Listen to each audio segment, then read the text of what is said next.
പിണറായി വിജയന്റെ കുടുംബവുമായിട്ട് ബന്ധപ്പെട്ടിട്ടുള്ള സാമ്പത്തിക ആരോപണങ്ങളൊക്കെ മറ്റൊരു തലത്തിലോട്ട് ഇങ്ങനെ എത്തിക്കൊണ്ടിരിക്കുക. സ്റ്റെപ്പ് ബൈ സ്റ്റെപ്പ് ആയിട്ട് ഓരോ ദിവസം പുതിയ പുതിയ അപ്ഡേഷനുകൾ വന്നുകൊണ്ടിരിക്കുന്നുണ്ട്. അപ്പം പാർട്ടി പറയുന്നുണ്ട് തെറ്റുതിരുത്തൽ നടപടിയുമായിട്ട് മുന്നോട്ട് പോകുമെന്ന് പറയുന്നുമുണ്ട്. പക്ഷേ ഈ പൊതുവെ പാർട്ടി മുൻപേ തെറ്റ് ചെയ്തവരോട് സ്വീകരിച്ചിരുന്ന ഒരു നയമുണ്ടായിരുന്നു. അതെന്തുകൊണ്ട് പിണറായിയുടെ അല്ലെ പിണറായി വിജയനെതിരെയും അല്ലെ ആ കുടുംബത്തിനെതിരെയും മാത്രം ഉണ്ടാവുന്നില്ല? അതിന് പ്രധാനപ്പെട്ട കാരണം എന്ന് വെച്ച് കഴിഞ്ഞാൽ അതിൻ്റെ ഏറ്റവും പ്രധാനപ്പെട്ട കാരണം അതിനകത്ത് ആ ചോദ്യത്തിനകത്തുണ്ട് പിണറായി വിജയൻ ആയതുകൊണ്ടാണ്. അതിൻ്റെ ഏറ്റവും പ്രധാനപ്പെട്ട കാരണം പിണറായി വിജയനാണ് പാർട്ടി. ആ ഒരു പ്രശ്നമുണ്ട്. പിണറായി വിജയൻ തന്നെയാണ് പാർട്ടി. ഇപ്പോഴും പാർട്ടി സെക്രട്ടറി ആയിട്ടിരിക്കുന്ന പിണറായി വിജയൻ തന്നെയാണ്. പാർട്ടിയുടെ കേന്ദ്ര കമ്മിറ്റി അല്ലെങ്കിൽ പോളിറ്റ് ബ്യൂറോ നേതാവ് പിണറായി വിജയനാണ്. കേന്ദ്ര കമ്മിറ്റി അല്ലെങ്കിൽ അഖിലേന്ത്യാ സെക്രട്ടറി പിണറായി വിജയനാണ്. അതുകൊണ്ടാണ് അതിന് മുകളിലോട്ടൊരു ശബ്ദം ഇല്ല എന്ന്. പിണറായി വിജയൻ അപ്പുറത്തേക്ക് ഒരു ശബ്ദം ഇനി ഉയരത്തില്ല. അതാണ് വേറൊരു പ്രശ്നം. ഇവിടെ നമുക്കറിയാം, ഇതിനു മുൻപ് പാർട്ടിയുമായി ബന്ധപ്പെട്ടുകൊണ്ട് ഏതെങ്കിലും തരത്തിൽ ഇപ്പം ഞാൻ ഇ പി ജയരാജനെ കുറിച്ച് തന്നെ പറയാം. ഇ പി ജയരാജൻ ഇന്ന് പാർട്ടിയിൽ അത്ര വലിയ ശക്തിയൊന്നുമല്ല ഇ പി ജയരാജൻ. പക്ഷെ ആയിരുന്നു. LDFിൻ്റെ കൺവീനറായിരുന്നു ഇ പി ജയരാജൻ. അതോടൊപ്പം തന്നെ ഈ പറയുന്ന മന്ത്രിയായിരുന്നു ഇ പി ജയരാജൻ. ഇന്നോ ഇ പി ജയരാജൻ LDF കൺവീനറായിരുന്ന സമയത്ത് അതേ കസേരയിൽ ഇരിക്കുന്ന ഒരാൾ ടി പി രാമകൃഷ്ണനാണ്. എന്താണ് ഇവർ തമ്മിലുള്ളൊരു വ്യത്യാസം? ടി പി രാമകൃഷ്ണനെ കൊണ്ട് LDF എന്ന് പറയുന്നൊരു മുന്നണി നയിച്ചുകൊണ്ട് പോകാൻ പറ്റില്ല. അതിനുള്ള തൻ്റെ ഒന്നും ഈ പറയുന്ന ഇയാൾക്കില്ല, ടി പിക്കില്ല. അത് വേറൊരു കാര്യമാണ്. അപ്പം അങ്ങനെയുള്ള ടി പിയെ LDFിൻ്റെ കൺവീനറാക്കി വെച്ചിരിക്കുന്നു. എന്താണ് ഇ പി ജയരാജൻ ചെയ്തിട്ട് അത് മനസ്സിലാക്കണം. ശരിക്കും കൺവീനർ സ്ഥാനം പോകാനും ഇതിനു മുൻപ് അദ്ദേഹം മന്ത്രിസ്ഥാനത്ത് നിന്ന് രാജിവെക്കാനുള്ള കാര്യം എന്തായിരുന്നു? അദ്ദേഹം മന്ത്രിസ്ഥാനത്ത് രാജിവെക്കാനുള്ള കാരണം അദ്ദേഹം എന്തോ ഒരു നടപടിക്രമം പാലിക്കാതെ ബന്ധു നിയമനം എന്ന് പറയുന്ന ഒരു പരിപാടിയിലേക്ക് പോയി. CPM എന്ന് പറയുന്ന രാഷ്ട്രീയ പാർട്ടി എടുത്ത് നോക്കുന്നേ, ഈ CPMൻ്റെ കോർപ്പറേഷനുകളിൽ എടുത്ത് വെച്ച് പരിശോധിച്ച് നോക്ക്, കോപ്പറേറ്റീവ് ബാങ്കിലെടുത്ത് പരിശോധിച്ച് നോക്കൂ. CPM ഭരിക്കുന്ന എല്ലാ കോപ്പറേറ്റീവ് ബാങ്കുകളും ബന്ധു നിയമനം നടക്കുന്നുണ്ട് ഓരോ നേതാക്കന്മാരുടെയും. ഇപ്പം എന്തോ ഇ പി ജയരാജൻ ചെയ്തപ്പോൾ അത് വലിയ മഹാപരാധമായി അല്ലേ? ഇവിടെ മറ്റൊന്ന് നോക്കൂ, ഈ റിയാസിൻ്റെ ഇതൊക്കെ അങ്ങ് വിട്ടേക്കൂ. രണ്ടാമത് മന്ത്രിയായില്ലേ ഈ മുഹമ്മദ് റിയാസ് മന്ത്രിയായത്. ബാക്കിയുള്ള എത്ര പേരെ തള്ളിക്കളഞ്ഞിട്ടാണ് മുഹമ്മദ് റിയാസ് മന്ത്രിയായത്? റിയാസിന് പകരമായിട്ട് അവിടെ വരേണ്ടിയിരുന്ന ഒരു പക്ഷേ ഷംസീർ ആയിരുന്നു. ഈ സീനിയോറിറ്റി കൊണ്ടും എല്ലാം കൊണ്ടും ഷംസീറാണോ ഒന്ന് മന്ത്രിയാകേണ്ടിയിരുന്നത്. എന്നിട്ട് എന്തായി? ഇതൊക്കെ ബന്ധു നിയമനത്തിൻ്റെ ഭാഗത്ത് വരുന്നതല്ലേ?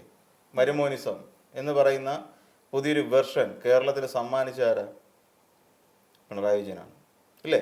സ്വന്തം കഴിവും അല്ലെങ്കിൽ സ്വന്തം അധികാരവും ഉപയോഗിച്ചുകൊണ്ട് സ്വന്തം മകൾക്ക് വീണ ടി എന്ന് പറയുന്ന വ്യക്തിക്ക് രാജ്യത്ത് അല്ലെങ്കിൽ നമ്മുടെ സംസ്ഥാനത്തിനകത്തും പുറത്തും ഇക്കണ്ട പണിയെല്ലാം കാണിച്ചു കൂട്ടാനുള്ള അനുവാദം എങ്ങനെയുണ്ടായി? ആര് കാരണം ഉണ്ടായി? പിണറായി വിജയൻ പാർട്ടി സെക്രട്ടറി ആയിട്ടിരിക്കുന്ന കാലം. അതിനുശേഷം ഇങ്ങോട്ട് തുടങ്ങി മുഖ്യമന്ത്രിയായ 2 ടേം 10 വർഷം. ഈ കാലം കൊണ്ട് വീണ തൈക്കണ്ടിയിൽ എന്ന് പറയുന്ന ഒരാൾ വിദേശത്തേക്ക് കടത്തിയത് അല്ലെങ്കിൽ ക്രമവിരുദ്ധമായി ഇവിടെ ക്രയവിക്രയം നടത്തിയത് 20 കോടി രൂപ. എന്തേ ആരും ചോദിക്കുന്നില്ല? ആരും ചോദിക്കാത്തത് എന്തുകൊണ്ടാണ്?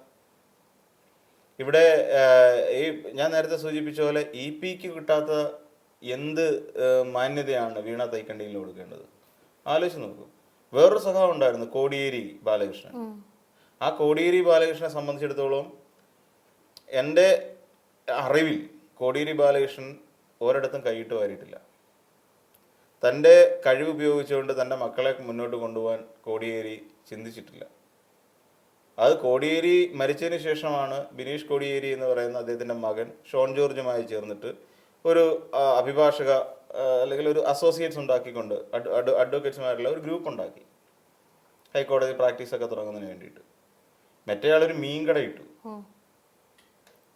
ഒരു മീൻകടയാണ് ഇട്ടത്.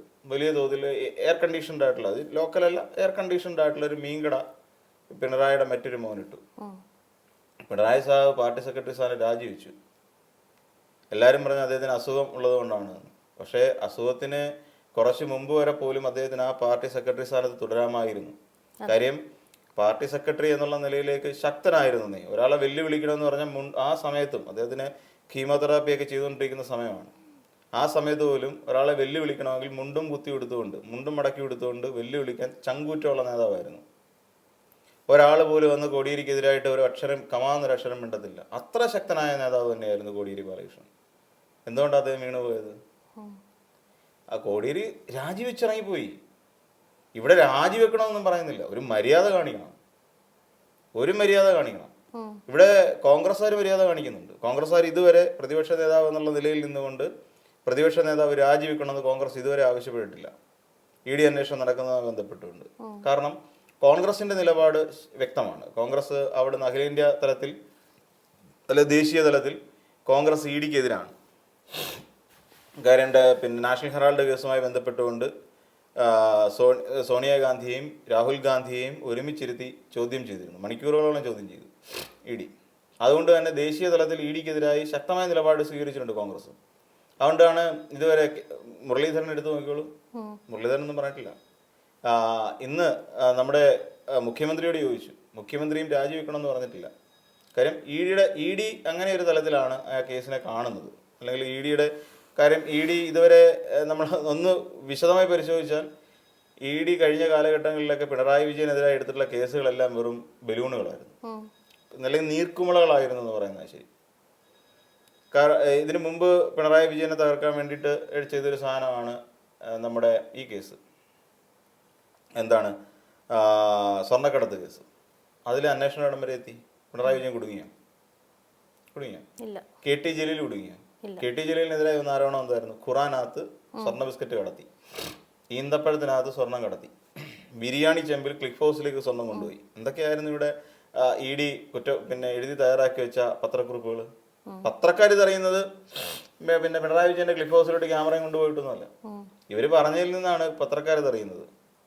അപ്പം എന്തുകൊണ്ടാ പിന്നെ പിണറായി വിജയനെ മൂക്കിന്റെ തുമ്പത്തോടാൻ കഴിഞ്ഞു ഇവർക്ക്? ഇല്ല. അപ്പൊ അത് വേറൊരു കേസാണ്. അപ്പൊ EDയുടെ വിശ്വാസ്യത എന്ന് പറയുന്ന ഒരു സാധനം നമ്മൾ എപ്പോഴും ചോദ്യമുനയിൽ തന്നെയാണ്.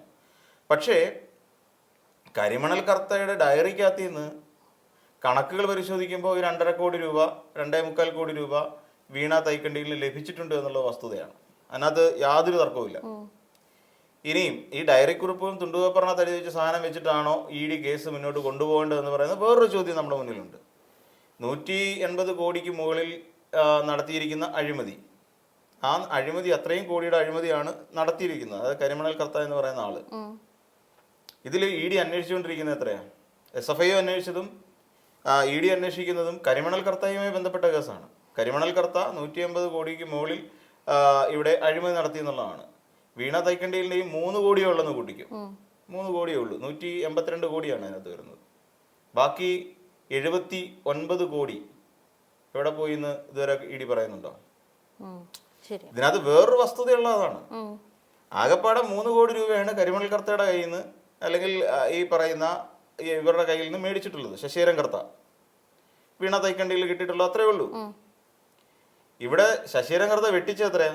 182 കോടി. അപ്പൊ സ്വാഭാവികമായിട്ടും വരേണ്ട എത്ര കോടിയുടെ അഴിമതി വരേണ്ടി വരും?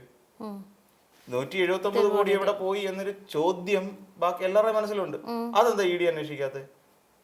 ഈ 3 കോടിയാണോ 179 കോടിയാണോ വലുത്?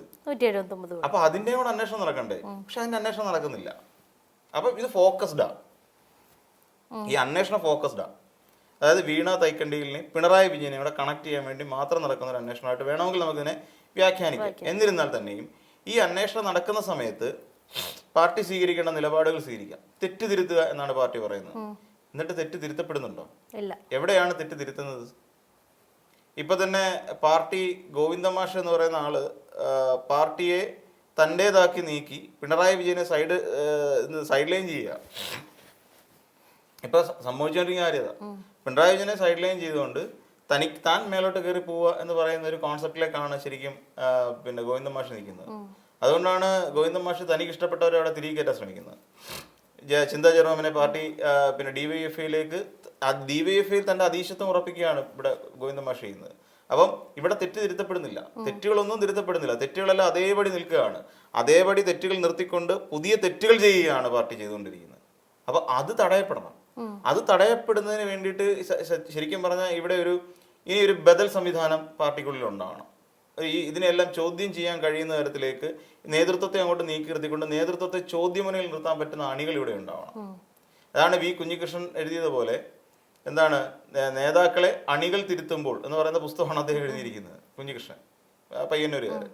അപ്പോൾ അതനുസരിച്ചിട്ട് അണികൾ നേതൃത്വത്തെ തിരുത്താൻ തയ്യാറാവുന്ന ഒരു കാലഘട്ടം ഉണ്ടാവണം. ആ കാലഘട്ടം ഉണ്ടായെങ്കിൽ മാത്രമേ, അല്ലെങ്കിൽ അത് കേൾക്കാൻ തയ്യാറാവണം. തിരുത്തുമ്പോൾ അത് ചെയ്തത് നിങ്ങൾ തെറ്റാണ് എന്ന് പറഞ്ഞ അണികൾ പാർട്ടിയെ തിരുത്തുമ്പോൾ, അല്ല നിങ്ങൾ പോയി വേറെ പണി നോക്ക്, നിങ്ങൾക്കെതിരെ അച്ചടക്ക നടപടി വരുമെന്നും പറഞ്ഞിട്ട് അവരെ ഓലപ്പാമ്പ് അടിച്ച് പേടിപ്പിക്കുകയല്ല ചെയ്യുന്നത്. അവർക്കെതിരെ അച്ചടക്ക നടപടി ഉണ്ടെങ്കിൽ അവർ പറയും ഞങ്ങൾ നാളെ വേറെ പാർട്ടി ഉണ്ട്, അവർക്ക് ഓപ്ഷൻസ് ഉണ്ട്. ഇവിടെ BJP ശക്തി പ്രാപിച്ചുകൊണ്ടിരിക്കുക, അവർക്ക് BJPയിലേക്ക് പോവാം, കോൺഗ്രസിലേക്ക് പോവാം. അവരുടെ മുന്നിൽ നിരവധി ഓപ്ഷൻസ് ഉണ്ട്. ഇന്ന് നിങ്ങൾ അച്ചടക്ക നടപടി സ്വീകരിച്ചോ, പണ്ടത്തെ പോലല്ല അയ്യോ ഞങ്ങൾ പാർട്ടിക്ക് അടിമപ്പെട്ട് ജീവിച്ചോളാം എന്ന് പറയുന്ന ഒരുത്തം പോലും ഇല്ല ഇന്ന് ഈ ഭൂമുഖത്ത്, ഒരുത്തം പോലും ഇല്ല. ഇവിടെ നമ്മുടെ EP ജയരാജൻ പോലും അറിയാതെ അദ്ദേഹം എഴുതാൻ പോകുന്ന ഒരു പുസ്തകം പുറത്തേക്ക് വന്നു എന്ന് പറഞ്ഞിട്ടാണ് അദ്ദേഹത്തിന് LDF കൺവീനർ സ്ഥാനത്ത് നിന്ന് പോയത്.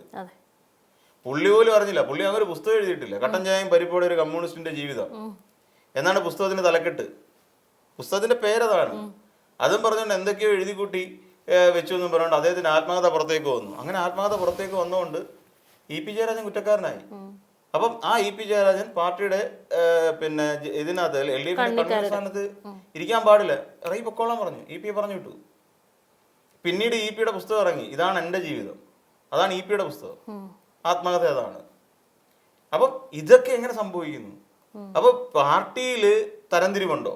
ഇപ്പൊ MP ജയരാജനാണെങ്കിൽ തന്നെയും EP ജയരാജനാണെങ്കിൽ P ജയരാജൻ അല്ലെങ്കിൽ ഏത് നേതാക്കന്മാരെ എടുത്തോളൂ, ഈ നേതാക്കന്മാർ കാണിച്ചു കൂട്ടുന്നതെല്ലാം, അല്ലെങ്കിൽ ഈ നേതാക്കന്മാരെല്ലാം എന്ത് ചെറിയ തെറ്റ് ചെയ്താൽ പോലും വടിയെടുക്കുന്ന പാർട്ടി ഇവിടെ ഇത്രയും വലിയ പ്രശ്നം നടക്കുന്ന സമയത്ത് എന്തുകൊണ്ട് വടിയെടുക്കുന്നില്ല എന്ന് മറുചോദ്യമുണ്ട്.